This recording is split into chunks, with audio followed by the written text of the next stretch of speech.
नमस्ते, प्रणाम दोस्तों। मैं वैष्णवी, मैं पूजा। आप सभी का स्वागत करती हूँ अपने चैनल पे। आइए आप सभी के बीच एक बहुत प्यारा सा महंगाई के ऊपर लाए हैं कजरी गीत। कैसा लगा कमेंट करके ज़रूर बताइएगा। अच्छा लगेगा तो वीडियो को लाइक शेयर, चैनल को सब्सक्राइब जरूर कीजिए। कि हरे रामा बढ़ल जात महंगाई, कहाँ से केहू खाई रे हारी। कि हरे रामा बढ़ल जात महंगाई, कहाँ से केहू खाई रे हारी। कि हरे रामा बढ़ल जात महंगाई, कहाँ से केहू खाई रे हारी। लइका कैसे के केहू पढ़ाई, ड्रेस होकर कहाँ केहू लाई। लइका कैसे के केहू पढ़ाई, ड्रेस वो कर कहाँ से लाई। कि हरे रामा कैसे के फीसिया भराई, कहाँ से केहू खाई रे हारी। कि हरे रामा कहाँ से फीसिया भराई, कहाँ से केहू खाई रे हारी।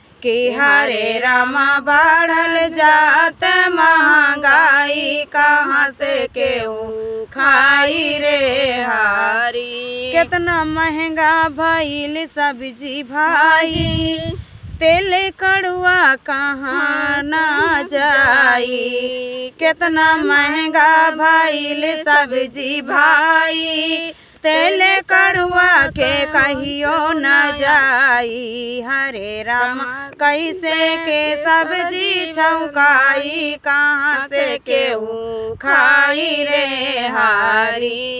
कि हरे रामा कहवा से सब्जी छौकाई, कहाँ से केहू खाई रे हारी। बाटे घरवा दो पहिया धराई, देखा दुआरा साइकिलिया आई। बाटे घरवा दो पहिया धराई, देखा दुआरा साइकिलिया आई। हरे रामा कहाँ से तेलवा भराई, कहाँ से केहू खाई रे हारी। आज पूछा न गैस के हलिया, पता न कितना बढ़ल दाम कलिया। आज पूछा न गैस के हलिया, पता न कितना बढ़ल दाम कलिया। कि हरे रामाया बताओ गाजिया भी आई, कहाँ से केहू खाई रे हारी। कि हरे रामाया बताओ गाजिया भी आई, कहाँ से केहू खाई रे हारी।